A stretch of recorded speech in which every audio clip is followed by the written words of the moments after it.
ఇవాళ మీరు అందరూ ఏమనుకుంటున్నారు, కొంతమంది ఏమనుకుంటున్నారంటే మీకు పదవి వచ్చింది అనుకుంటున్నారు, ప్రజలు మీకు పదవి ఇచ్చారనుకుంటున్నారు.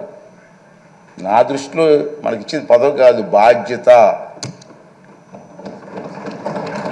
మనకి ఇచ్చింది ఈ టర్మ్లో మనకి ఇచ్చింది పదవి కాదు, ఒక బాధ్యత ఇచ్చారు.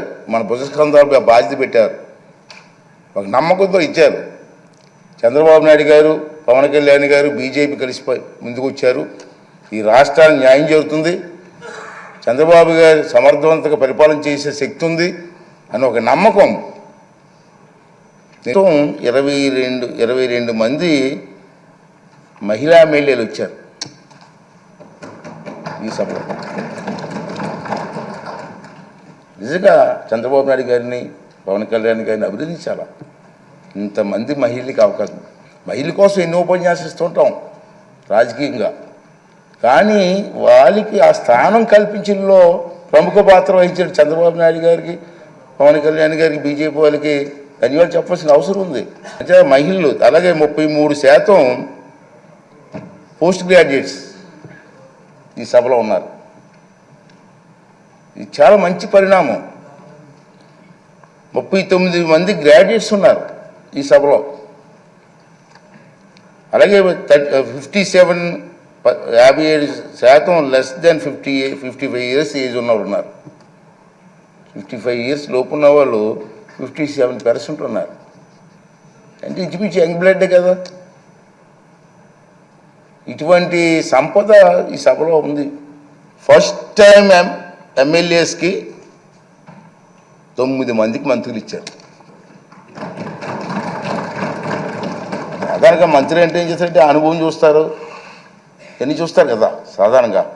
కానీ ఫస్ట్ టైం ఎమ్మెల్యేస్కి 9 మందికి మంత్రులు ఇచ్చారంటే ఇది చిన్న విషయం కాదు. అందరినీ నేను కోరేది ఏంటంటే మీకు అవకాశాలు ఇస్తా, ఎందుకంటే మీరు కూడా మాట్లాడాలి, మీ తాలూకు వాయిస్ వినిపించాలి. మీ అందరు నేను కోరేది ఏంటంటే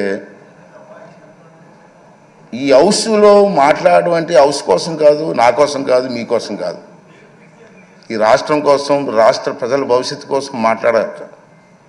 అంచేత ఫస్ట్ టైం ఎమ్మెల్యేస్ కూడా మగమాటం లేకుండా నీకు అవకాశాలు ఇస్తా. అవసరమైతే హౌస్ని 2-3 రోజులు పొడిగిస్తాం, సభానాయకులు మాట్లాడి, తప్పేలే, చర్చ జరగాల. మీ నియోజకవర్గంలో మీరు కావాల్సినటువంటి కార్యక్రమం ప్రజలు అందరూ కోరుకుంటారు. కార్యక్రమం అడుగుతారు మనల్ని.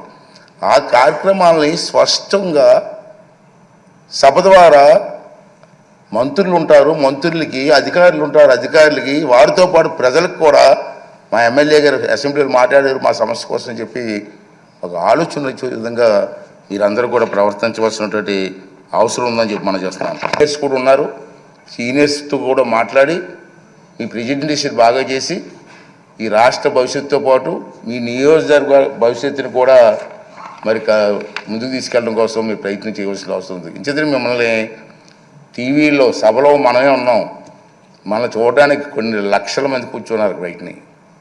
ప్రతిరోజు మనల్ని అబ్జర్వ్ చేస్తున్నారు. వాళ్ళ ఆశలను అడగాస చేయడానికి వీల్లేదు. మనం ఈ 5 రోజులు మనకి పండగ కాదు, బాధ్యత. 5 సంవత్సరాలు మనందరం కష్టపడి ముందుకు వెళ్ళవలసిన అవసరం ఉందని చెప్పి మనం చేస్తున్నాం. చాలా ఉన్నాయి. బడ్జెట్లో డిమాండ్స్ ఉంటాయి మనకి. బడ్జెట్ పెడతారు కదా, బడ్జెట్లో డిమాండ్స్ ఉంటాయి. మీకు ఇంట్రెస్ట్ అయిన డిమాండ్స్ మీద మాట్లాడండి, ట్రైనింగ్ అవ్వండి. కావాలంటే మా ఈ సభాపతి కార్యాలయంలో కొంతమంది ఉంటారు, ఆఫీసులు ఉంటారు, వాళ్ళ దగ్గర కొంచెం నేర్చుకుందాం, ట్రైనింగ్ ఇద్దాం.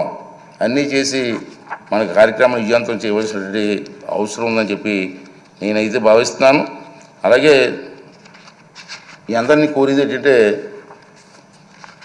చంద్రబాబు నాయుడు గారు, మన పవన్ కళ్యాణ్ గారు, బీజేపీ నాయకులు ఉమ్మడిగా మనం వెళ్తున్నాం. మనమే చాలా బాధ్యత ఉందని ఇందుకే చెప్పాను.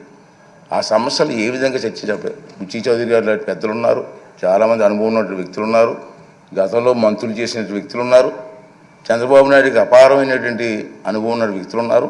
ఈ అందరినీ కలిసి మన బాధ్యత. నా ఉద్దేశం ఒకటే, నేను ఒకటే నిర్ణయం తీసుకున్నాను, స్పీకర్ తక్కువగా మాట్లాడాలా, సభ్యులు ఎక్కువగా మాట్లాడాలి. ఆ అవకాశం నేను కల్పిస్తాను, అది బాధ్యత. కానీ మీరు కూడా ట్రై చేయండి, సబ్జెక్ట్ మీద మాట్లాడండి, ఈ సభకు గౌరవం తీసుకురండి. ఈ 16వ శాసనసభకు ఒక మంచి గుర్తింపు వచ్చేలాగా, గౌరవం వచ్చేలాగా మీ అందరూ కూడా సహకారం అందించాలని చెప్పి ఈ సందర్భంలో మనం చేస్తూ, అలాగే ముందే చెప్పాను తక్కువ మాట్లాడితే మంచిదని స్పీకరు.